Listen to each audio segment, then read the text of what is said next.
तो सच्ची तौबा करो अल्लाह की बात। अल्लाह ने फरमाया वसारिउ इला मग़फ़िरतिन मिर रब्बिकुम, मेरे बंदो तुम अल्लाह की माफी, अल्लाह से माफी मांगा करो, अल्लाह से बख्शिश मांगा करो, अल्लाह से इस्तिग़फ़ार किया करो। व जन्नतिन अर्ज़ुहस समावातु वल अर्ज़ु, और मेरे बंदो तुम जन्नत के लिए दौड़ धूप किया करो, तुम जन्नत के लिए मेहनत किया करो। आज इंसान अपनी रोजी रोटी के लिए कितनी मेहनत करता है, सुबह से लेकर शाम तक इंसान मेहनत करता है, खून पसीना एक करता है, किसके लिए? दुनिया के लिए, दुनिया की दौलत के लिए, दुनिया के घर मकान के लिए, बिजनेस के लिए, कारोबार के लिए। अल्लाह ताला कह रहा है वह जन्नतिन अर्ज़ुहस समावातु वल अर्ज़ु, मेरे बंदो तुम दौड़ धूप किया करो जन्नत के लिए, तुम कंपटीशन किया करो जन्नत के लिए। जो जन्नत कायनात से बेहतर है, जो जमीन व आसमान से लंबी चौड़ी है, जो जमीन व आसमान से बेहतर है। आज दुनिया की औरतें जन्नत की औरतों के सामने कूड़ा है, कूड़ा।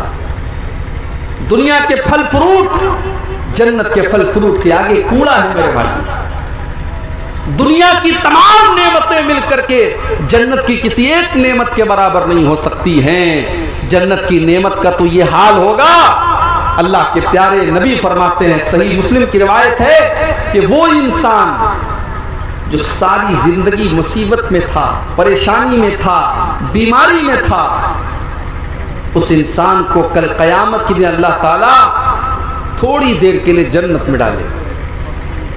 थोड़ी देर के लिए अल्लाह ताला जन्नत में डालेगा और जन्नत से निकालने के बाद अल्लाह पूछेगा, ऐ मेरे बंदे हर रायत शर्रन कत्तु, क्या तूने कभी अपनी जिंदगी में कोई मुसीबत देखी है, कोई परेशानी देखी है, कोई दुख देखा है, कोई तकलीफ देखी है? वो बंदा जो सारी जिंदगी परेशानियों में था, मुसीबतों में था, बीमारियों में था, तकलीफों में था, वो बंदा कहेगा मा रायतु शर्रन कत्तु, ऐ अल्लाह मैंने अपनी जिंदगी में कभी कोई दुख नहीं देखा, कभी कोई परेशानी नहीं देखी। पिछले साल मेरा प्रोग्राम था, हमारे यूपी के अंदर एक जगह पड़ती इलाहाबाद। इलाहाबाद एक जगह है यूपी के अंदर, उसका नाम अब बदल करके प्रयागराज रख दिया गया है। वहां पर एक नौजवान लड़का, उसका नाम था मोहम्मद मोहसिन, डॉक्टर था वो लड़का मेरे पास मुझसे मिलने के लिए आया। खूबसूरत नौजवान लड़का था, फेसबुक के ऊपर उसकी आईडी भी है। मुझसे दुआ सलाम हुई, हाल चाल हुई, बातें हुई, उसने मेरा मोबाइल नंबर भी लिया। और आज मैं फेसबुक खोल करके क्या देख रहा हूं कि 3-4 दिन से वो लड़का बीमार था, उसको डेंगू हुआ था और कल उसका इंतकाल हो गया।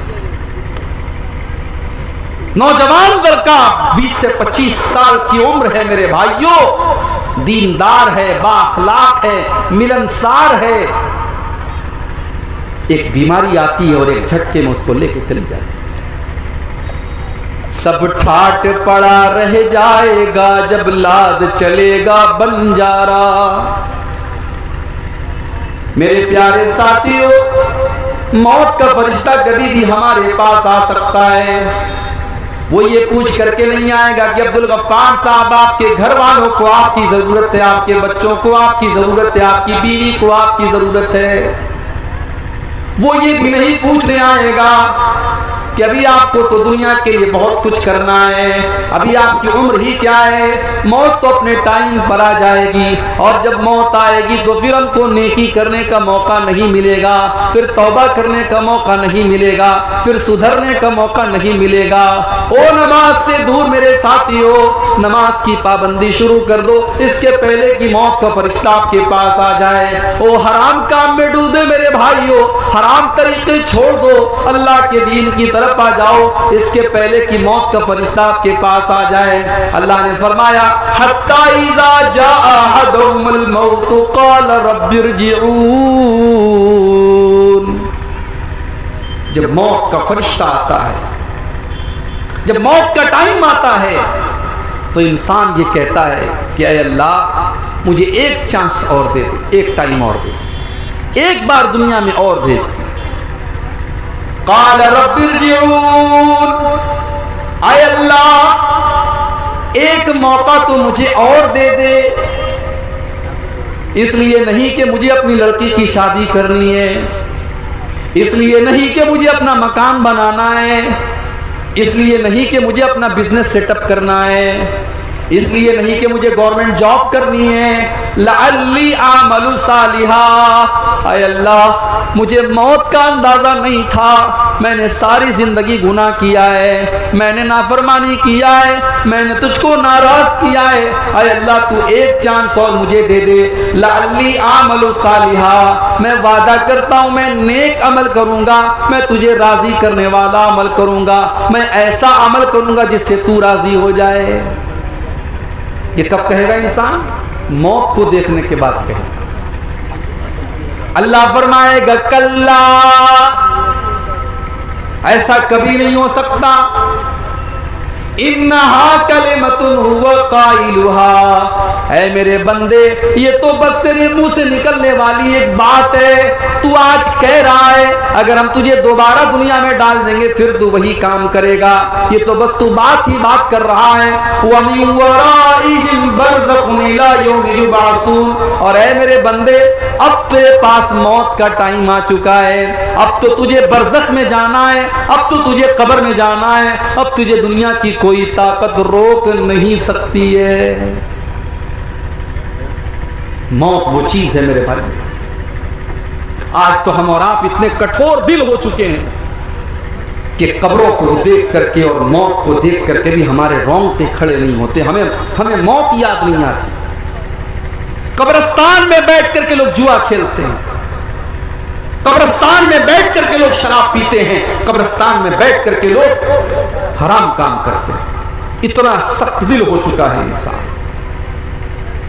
अरे कब्रिस्तान तो वो जगह है जहां पर हमारे बाप दादा दफन है, हमारे मुर्दे दफन हैं, और कब्रिस्तान वो जगह है जहां देख करके हमको मौत याद आनी चाहिए। अल्लाह के नबी कहा करते थे, ओ लोगों मैंने तुमको कब्रिस्तान जाने से मना किया था, मैंने तुमको कब्रों की जियारत से मना किया था, लेकिन तुम कब्रों की जियारत किया करो, तुम कब्रिस्तान जाया करो।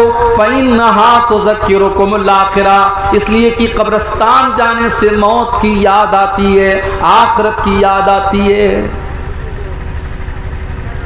इब्ने माजा की रिवायत है, एक अंसारी सहाबी का जनाजा है, जनाजे को कब्र में उतारा जा रहा है। अल्लाह के नबी साइड में बैठे हुए हैं, आपके सहाबा भी आपके साथ बैठे हुए हैं। अल्लाह के नबी बिल्कुल खामोश हैं, सहाबा भी बिल्कुल खामोश हैं, और जनाजे को कब्र में उतारा जा रहा है। अल्लाह के नबी की आंखों से आंसू बहने लगते हैं, अल्लाह के नबी रोने लगते हैं, और इतना रोते हैं, इतना रोते हैं, हत्ता बल्लत सरा, आपके आंसुओं से वहां की जमीन तर हो जाती है, वहां की जमीन भीग जाती है। और आप ये फरमाते हैं, लिमिस्लि हाज़ा फ़अइदू या इख़वानी, ऐ मेरे सहाबा इस कब्र में तुमको जाना है, इस कब्र की तुम तैयारी करो, यहां तुम सबको आना है, इस जगह की तुम तैयारी कर लो।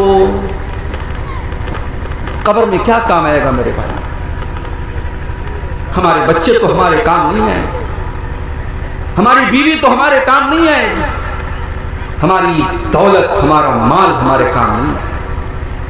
वहां अगर काम आएगा हमारे अमाल काम आएंगे, हमारी नेकियां काम आएंगी। हमने अल्लाह की बारगाह में अगर तौबा किया है तो हमारी तौबा काम आएगी। उस्मान गनी रजी अल्लाह तआला अन्हु जब किसी कब्र के पास से गुजरते थे, ज़ारो कतार रोने लगते थे, आंखों से आंसू बहने लगते थे।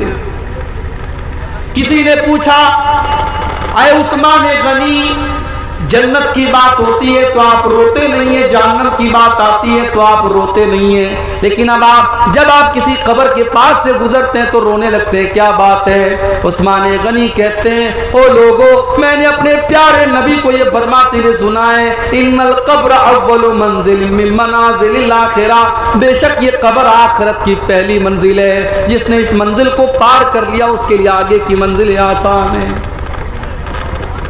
मेरे प्यारे साथियों, आज बड़े बड़े उलमा दुनिया से जा रहे हैं, जो अल्लाह के नेक बंदे जिनकी दुनिया को जरूरत है, आज वो दुनिया से जा रहे हैं।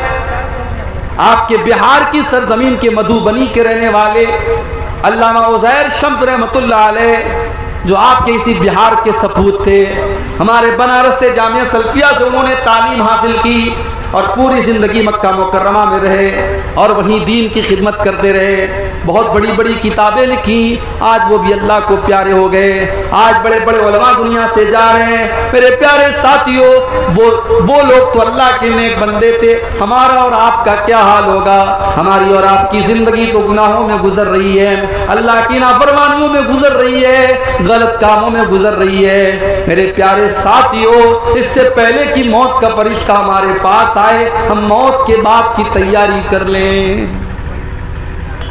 अल्लाह के नबी से पूछा गया, अय अल्लाह के नबी, सबसे अफजल मोमिन कौन है? अफजल का मतलब सर्वोत्तम, सर्वश्रेष्ठ, सबसे अच्छा। अल्लाह के प्यारे नबी से पूछा गया कि सबसे बेहतरीन मुसलमान कौन है?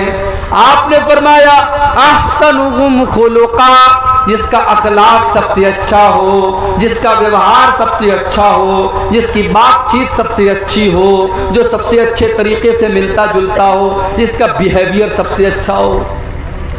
फिर पूछा गया वह अय्युल मोमिनीन अकियस, अय अल्लाह के नबी सबसे बुद्धिमान कौन है? सबसे अक्लमंद कौन है? सबसे चतुर कौन है? सबसे चालाक कौन है?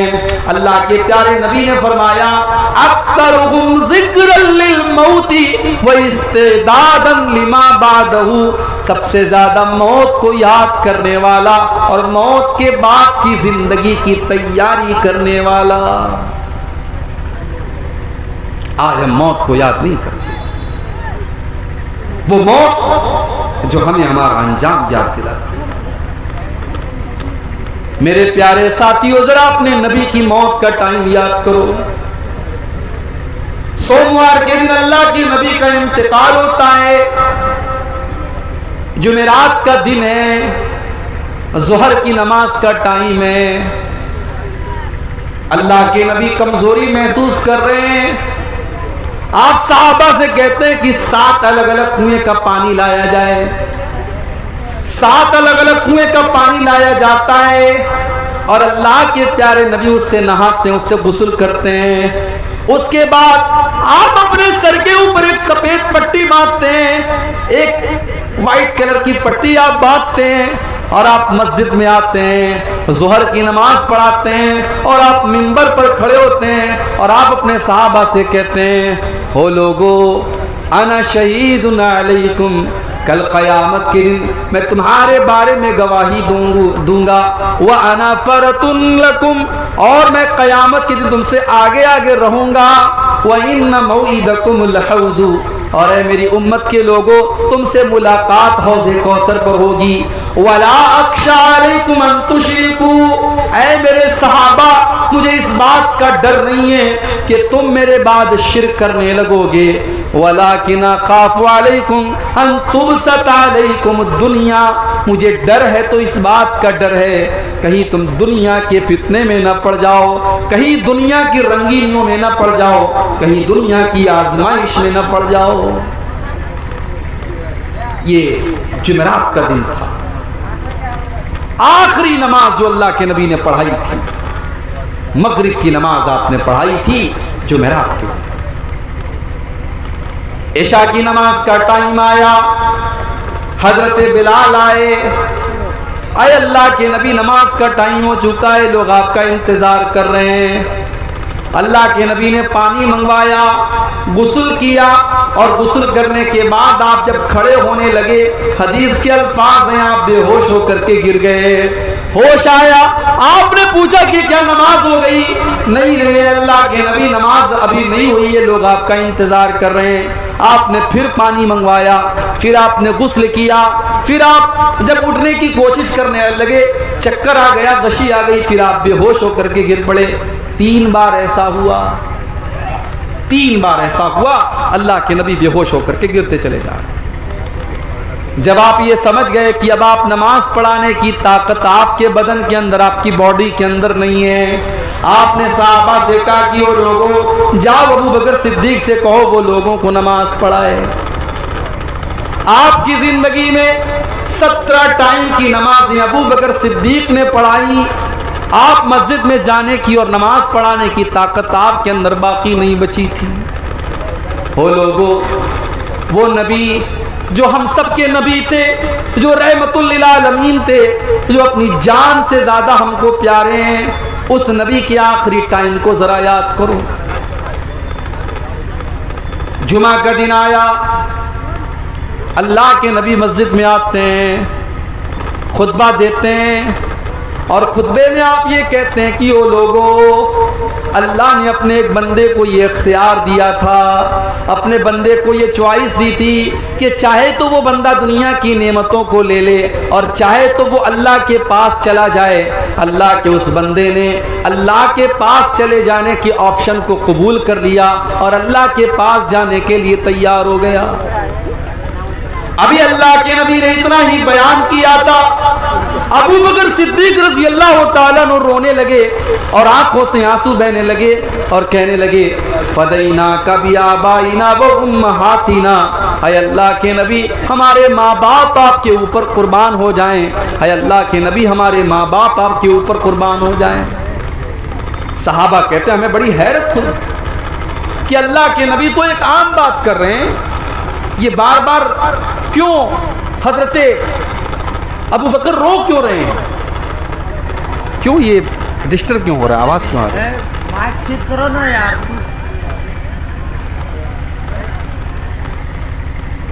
हजरत अबू बकर रो क्यों रहे हैं, क्या बात है? सहाबा कहते हैं हमको बाद में ये एहसास हुआ, हमको बाद में ये पता चला कि अल्लाह के प्यारे नबी तो अपने ही बारे में ये बात कह रहे थे कि अल्लाह ताला ने मुझको ये ऑप्शन दिया है कि चाहूँ तो मैं दुनिया में कुछ और दिन तक जिंदा रहूँ और चाहूँ तो मैं अल्लाह के पास चला जाऊँ। और अल्लाह के नबी ने अल्लाह के पास जाने को कबूल कर लिया और अल्लाह के पास जाने को तैयार हो गए। अपने उसी खुतबे में आपने फरमाया कि अगर मैं दुनिया में किसी को अपना खलील बनाता तो अबू बकर को बनाता, लेकिन मेरा खलील तो अल्लाह है, मेरा सबसे खास दोस्त तो अल्लाह है। हाँ, इस्लाम ने जो दोस्ती अबू बकर के साथ रखी है वो दोस्ती बरकरार रहेगी, लेकिन मेरा खलील तो अल्लाह है, मेरा दोस्त तो अल्लाह है। उसके बाद आपने फरमाया मस्जिद के अंदर जितने लोगों के दरवाजे हैं सबके दरवाजों को बंद कर दिया जाए, सिवाय अबू बकर के। अबू बकर का दरवाज़ा बंद न किया जाए, अबू बकर का दरवाज़ा खोले रखा जाए। आपने फरमाया सबसे ज़्यादा मेरे ऊपर अगर किसी का एहसान है तो अबू बकर सिद्दीक का एहसान है, इसने अपने माल से मेरा साथ दिया, इसने अपनी जान से मेरा साथ दिया। ये आखिरी खुतबा था अल्लाह के प्यारे में। शनीचर का दिन आया, सोमवार के दिन आपका इंतकाल हुआ, शनीचर का दिन आया, आप बेकरार हैं, बेचैन हैं, बार बार चादर को फेंक रहे हैं, ओढ़ रहे हैं, फेंक रहे हैं। आपने उसी आलम में फरमाया, ये तो रेडियो बज रहा है, क्या बोलेंगे इसको? डालिए तो कौन बैग का तार डालिए तो भाई डालो तो यार छोटो ये आवाज नहीं कर रहा, आ जाइए आप ऊपर, अब यहाँ पे बहुत डिस्टर्ब कर रहा है, इधर का लाउड स्पीकर बना हुआ है, बहुत परेशान।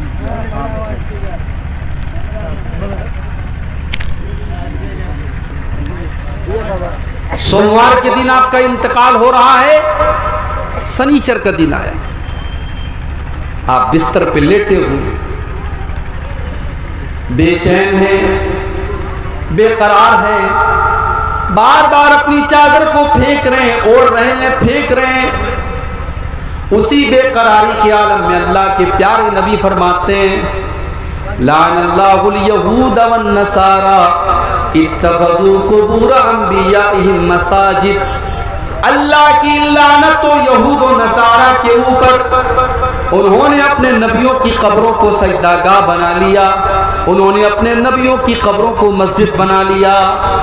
अल्लाह के नबी अपनी उम्मत को बता रहे थे कि ओ लोगों, मेरे इंतकाल के बाद मेरी कब्र के ऊपर तुम कोई ऐसा काम मत करना, मेरी कब्र पर कोई मेला ठेला न लगाना, मेरी कब्र के ऊपर तुम कोई उर्स मत करना, मेरी कब्र पर तुम आकर के सजदे मत करना, जो काम यहूदो नसारा ने किया था वो काम तुम मेरी कब्र पे मत करना।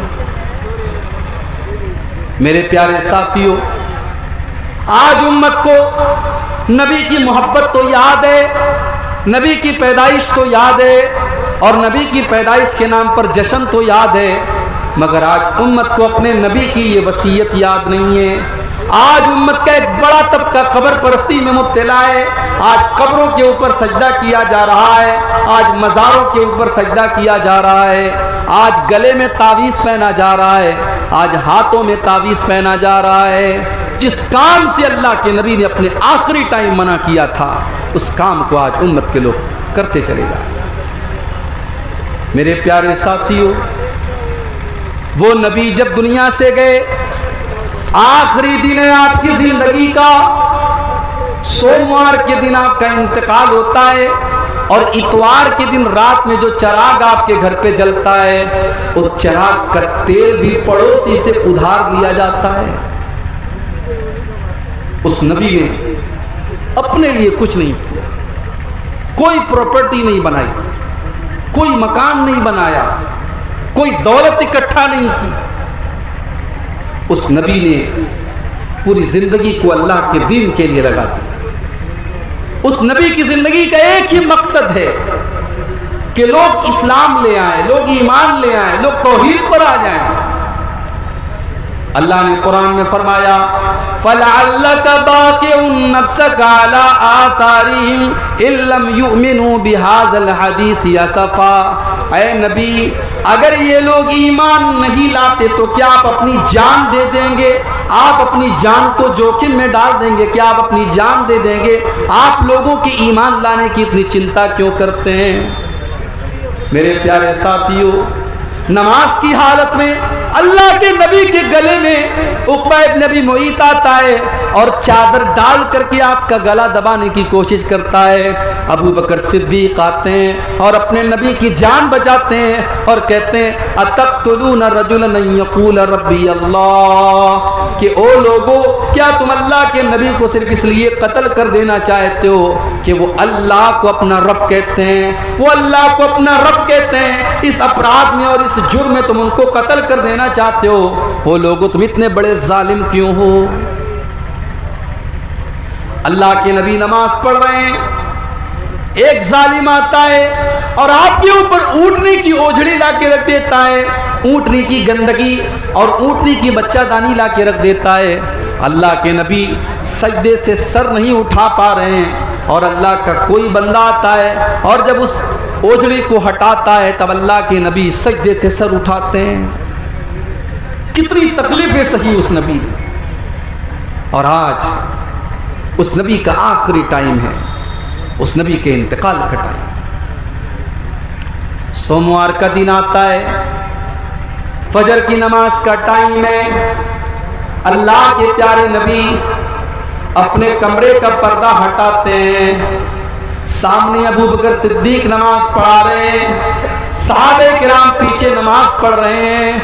अल्लाह के नबी अपने हुजरे के दरवाजे से ये मंजर देखते हैं, आपके चेहरे पर मुस्कुराहट आ जाती है, आप हंसने लगते हैं। सहाबे किराम नमाज की हालत में महसूस कर लेते हैं कि अल्लाह के नबी अपने कमरे के दरवाजे पर खड़े हैं। सहाबा कहते हैं, हमको ये डर हुआ कि कहीं हमारी नमाज ना खराब हो जाए और कहीं हम नमाज को बीच में से छोड़ के ना भाग जाएं। और अबू बकर सिद्दीक रज़ी अल्लाह तआला अन्हु भी पीछे हटने लगे। अल्लाह के नबी ने इशारा किया कि अय अबू बकर, तुम नमाज को कंटिन्यू रखो, तुम नमाज को जारी रखो। और आपने पर्दा गिरा दिया और आपने पर्दे को दोबारा अपनी जगह कर दिया। सहाबा कहते हैं कि ये आखिरी मंजर था जो अल्लाह के नबी ने अपने सहाबा का दीदार किया था। नबी खुश हो गए, नबी के चेहरे पर मुस्कुराहट आ गई कि मेरी उम्मत मेरे बाद भी नमाज पढ़ रही है, नमाज नहीं छूटी है, नमाज जारी है। आज उम्मत को अपने नबी की नबी को जिस चीज की इतनी फिक्र थी नमाज, आज उम्मत को नमाज की भी फिक्र नहीं। रात रात भर तकरीरें सुनने वाले फजर की नमाज में गायब हो जाते हैं। गांव में जलसा हो रहा है, जलसे में हजारों की पब्लिक है, मस्जिद में चले जाओ तो 8-10 लोग मुश्किल से नमाज में मिलते हैं। मेरे प्यारे साथियों, आज तुम नबी से मोहब्बत का दावा करते हो, नबी से प्यार का दावा करते हो। उस नबी को तो नमाज से इतनी मोहब्बत थी, इतनी मोहब्बत थी कि वो नबी कहा करते थे, जो इलत कुर्रतु ऐनी फिस्सलाह, नमाज मेरी आंखों की ठंडक है, नमाज मेरे दिल का सुकून है। जब अल्लाह के नबी टेंशन में होते थे, परेशानी में होते थे, हजरत बिलाल से कहते थे, या बिलाल अरिहना बिस्सलाह, ए बिलाल तुम जल्दी से अजान दे दो और जल्दी से नमाज खड़ी हो जाए ताकि मेरे दिल को सुकून मिल जाए। मेरे नबी को नमाज से सुकून मिला करता था। अल्लाह के नबी जल्दी किसी के ऊपर बद्दुआ नहीं करते थे, मगर जब आपकी एक मर्तबा असर की नमाज कज़ा हो गई, दुश्मनों से लड़ाई चल रही थी, जंग खंदक का मौका था और लड़ाई के दौरान आपकी असर की नमाज कज़ा हो गई, सूरज डूब गया, असर की नमाज कज़ा हो गई, तो अल्लाह के नबी के मुंह से बद्दुआ निकल गई। आपने फरमाया, मल अल्लाहु बुयूतहुम व कुबूरहुम नारा, ऐ अल्लाह इनके घरों को तू जहन्नम की आग से भर दे, इनकी कब्रों को तू जहन्नम की आग से भर दे। शगलूना अनिस सलातिल वुस्ता, ऐ अल्लाह इनकी वजह से हमारी असर की नमाज छूट गई। इतनी फिक्र थी अल्लाह के नबी को नमाज। आज हम नमाज नहीं पढ़ते, क्यों साहब? अरे काम बहुत है, कोई बिजनेस कर रहा है, कोई नौकरी कर रहा है, कोई जॉब कर रहा है, कोई कॉलेज में जा रहा है। मेरे प्यारे साथियों, आप अल्लाह ताला को क्या मुंह दिखाओगे? अल्लाह जब पूछेगा, मेरे बंदे तू 24 घंटे में 5 बार मेरे आगे माथा झुकाने को भी तैयार नहीं था, मेरे आगे सर झुकाने को तैयार नहीं था, तू अल्लाहु अकबर कहकर मेरे आगे नमाज पढ़ने को तैयार नहीं था। मेरे प्यारे साथियों, अल्लाह को क्या मुंह दिखाएंगे? ये नमाज नबी की आंखों की ठंडक थी और अपने आखिरी टाइम भी अल्लाह के नबी ने नमाज की तलकीन की और नमाज पढ़ने पर लोगों को उभारा। आपकी बीवी हजरत उम्मे हबीबा रजी अल्लाह ताला अन्हा कहती हैं कि जब अल्लाह के नबी का आखिरी टाइम था, आपकी जुबान से अल्फाज नहीं निकल रहे थे, आप बेकरार थे, बेचैन थे, तड़प रहे थे। आप उस हालत में अल्लाह के नबी की जुबान से कुछ अल्फाज निकल रहे थे। मैंने गौर से कान लगाया कि सुनूं अल्लाह के नबी क्या कह रहे हैं, तो अल्लाह के नबी की जुबान से अल्फाज निकल रहे थे, अस्सलाता अस्सलाता वमा मलकत ईमानुकुम, ओ लोगो तुम नमाज की पाबंदी करना, ओ लोगो तुम नमाज की पाबंदी करना, अपने गुलामों का ख्याल करना, अपनी लौंडियों का ख्याल रखना, अपने नौकरों का ख्याल रखना। आखिरी टाइम भी अल्लाह के नबी को नमाज की चिंता है, नमाज की फिक्र है। और आगे बढ़िए, सोमवार का दिन है, आज आपकी जिंदगी का आखिरी दिन है। आप हजरत आयशा की गोद में सर रख कर के लेटे हुए हैं। हजरत अब्दुर्रहमान इब्न अबू बकर आते हैं, उनके हाथों में मिसवाक है। अल्लाह के प्यारे नबी की नजर मिसवाक के ऊपर पड़ जाती है। आप अम्मा आयशा को इशारा करते हैं, अम्मा आयशा समझ जाती हैं कि आप मिसवाक करना चाहते हैं। अम्मा आयशा मिसवाक को ले लेती हैं और अपने दांतों से मिसवाक को नरम करती हैं और वो मिसवाक अल्लाह के नबी को हाथों में दे देती हैं। अल्लाह के आखिरी नबी मिसवाक करते हैं और बड़े बेहतरीन तरीके से आप मिसवाक करते हैं और अम्मा आयशा का लुहाक, अम्मा आयशा का थूक अल्लाह के नबी के थूक के साथ इस तरीके से मिल जाता है। और इससे उलमा ने ये मसला भी निकाला है कि जब किसी को ये एहसास हो जाए कि उसका आखिरी टाइम है, तो वो मिसवाक कर ले, वो अपना मुंह साफ कर ले, ताकि अल्लाह ताला क्या इस हाल में जाए कि उसका मुंह साफ हो। आपने मिसवाक किया, मिसवाक करने के बाद आपके ऊपर मौत की सख्तियां आने लगी, आपकी पेशानी पर पसीने की बूंदें चमकने लगी, आपके ऊपर तकलीफ के आसार नजर आने लगे, आप बेचैन होने लगे। आपके बगल में एक प्याला रखा हुआ था, प्याले में पानी था, आप बार बार पानी अपने चेहरे पर डालते थे और कहते थे अल्लाहुम्मा इन्नी अला सकरातिल मौत, अल्लाहुम्मा इन्नी अला सकरातिल मौत। आय अल्लाह तू मौत की सख्तियों पर मेरी मदद फरमा, आय अल्लाह तू मौत की सख्तियों पर मेरी मदद फरमा। अम्मा आयशा फरमाती हैं उसके पहले मैं मौत की सख्तियों को नापसंद करती थी, मगर जब मैंने अपने नबी के ऊपर भी मौत की सख्तियां देखी तो उसके बाद मैं समझ गई कि मौत की सख्तियां तो किसी के ऊपर भी आ सकती हैं, अल्लाह के नबी के ऊपर भी मौत की सख्तियां। मेरे प्यारे साथियों, आपने आसमान की तरफ अपने हाथ उठाए और आपने फरमाया अल्लाहुम्मा गफिरली वरहमनी, आय अल्लाह तू मुझे माफ फरमा दे, आय अल्लाह तू मेरे ऊपर रहम फरमा। उसके बाद आपने फरमाया अल्लाहुम्मा अलहिकनी बिर्रफीकिल आला, अल्लाहुम्मा अलहिकनी बिर्रफीकिल आला, अल्लाहुम्मा अलहिकनी बिर्रफीकिल आला। आय अल्लाह तू रफीक आला के साथ मुझे मिला दे, तो अपने नबियों के साथ मुझे मिला दे, तो अपने नेक बंदों में मुझे मिला दे। इतना कहने के बाद अल्लाह के नबी का हाथ धीरे धीरे जमीन पर आ गया और आपकी रूह आपके बदन से निकल गई और आपका इंतकाल हो गया। मेरे प्यारे साथियों, मौत का ये मंजर अल्लाह के प्यारे नबी को भी देखना। आपकी बेटी फातिमा जो उस मौके पर मौजूद थी, उनकी आंखों में आंसू बह रहे थे और वो कह रही थी या अबता, हाय मेरे अब्बा जान, मन जन्नतुल फिरदौसी मावा, मेरे अब्बा जान का ठिकाना तो जन्नतुल फिरदौस है। इला जिब्रील ननआ, ऐ जिब्रील हम तुम्हें अपने बाप की मौत की खबर दे रहे हैं। अजाब रब्बन दा, मेरे अब्बा ने अपने रब की दावत को कबूल कर लिया, मेरे अब्बा तो अपने रब के पास चले गए, मेरे बाबा तो अपने रब के पास चले गए।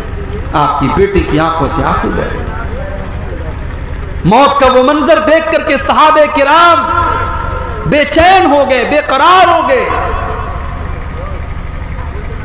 हजरत उमर फारूक रजी अल्लाह ताला तो मानने के लिए तैयार ही नहीं है कि अल्लाह के नबी को मौत आई है। वो तो ये मानने को ही तैयार नहीं कि उनको मौत आ सकती है। हजरत उमर कहते हैं कि वो लोगों, अल्लाह के नबी को मौत नहीं आई है, आप जिंदा हैं। और जैसे मूसा अलैहिस्सलाम को अल्लाह ताला ने 40 दिन के लिए बुलाया था, अल्लाह के नबी को भी बुलाया है, आप वापस आएंगे। और जो लोग ये कह रहे हैं कि आपको मौत आ गई है, उनके हाथ पैर को वो काट डालेंगे। अबू बकर सिद्दीक रजी अल्लाह ताला अन्हु को पता चला, वो भी आए, मस्जिद में दाखिल हुए।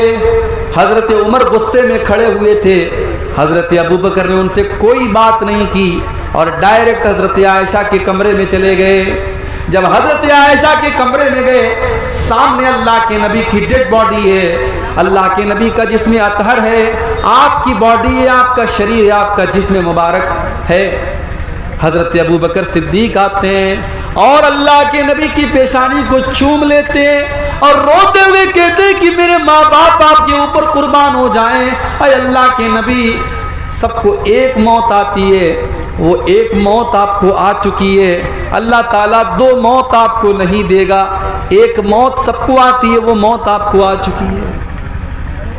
उसके बाद आप मस्जिद में आते हैं, सहाबा को इकट्ठा करते हैं और अल्लाह के नबी के मिंबर के बगल में खड़े हो जाते हैं और खुतबा देते हैं और उस खुतबे में सूरह आल इमरान की ये आयत पढ़ते हैं, वमा मुहम्मदुन इल्ला रसूल कद खलत मिन क़ब्लिहि रुसुल। ओ लोगो, मुहम्मद तो अल्लाह के रसूल हैं, आपसे पहले भी दुनिया में बहुत सारे रसूल आए हैं। अफ़इन माता, अगर आपको मौत आ जाए, औ कुतिला, या आपको शहीद कर दिया जाए, इनक़लबतुम अला आक़ाबिकुम, तो क्या तुम एड़ियों के बल पलट जाओगे।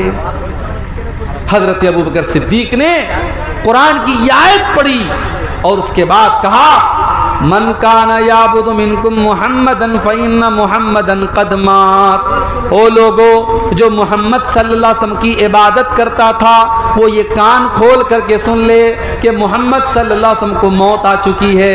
वमन काना याबुदुल्लाह, और जो अल्लाह की इबादत करता था वो ये जान ले कि अल्लाह जिंदा है और अल्लाह को कभी मौत नहीं आ सकती। तो ये अल्लाह के नबी की मौत का एक मंजर था जो मैंने आपके सामने बयान किया। तो मेरे भाइयों, मौत कभी भी आ सकती है। मौत के आने के पहले अल्लाह की बारगाह में सच्ची तौबा कर लो, अल्लाह से माफी मांगो। और ये जितनी मुसीबतें हमारे ऊपर आ रही हैं, हम मारे जा रहे हैं, काटे जा रहे हैं, कहीं कुरान जलाया जा रहा है, कहीं नबी की तौहीन हो रही है, ये हमारे बुरे अमाल का नतीजा है, ये हमारे गुनाहों का नतीजा है। अल्लाह ने फरमाया ज़हरल फसादु फिल बर्रि वल बहरि बिमा कसबत अयदिन नास। जमीन के अंदर, खुशकी के अंदर, तरी के अंदर जहां पर भी तुमको बिगाड़ नजर आ रहा है, वो लोगों, वो तुम्हारे करतूत का नतीजा है, वो तुम्हारे गुनाहों का नतीजा है। तो ये गुनाहों का नतीजा बड़ा बुरा होता है। बाज़ उलमा ने लिखा है कि जब मैं कोई गुनाह करता हूं तो उस गुनाह का असर मुझे अपनी बीवी के अखलाक में नजर आता है, मुझे अपनी सवारी के अंदर नजर आता है। सवारी से जा रहा हूं, सवारी फिसल जाती है और बीवी के अखलाक में कोई कमी नजर आती है, मैं समझ जाता हूं कि मैं कोई गुनाह कर रहा हूं। गुनाह का अंजाम हमेशा भयानक होता है मेरे।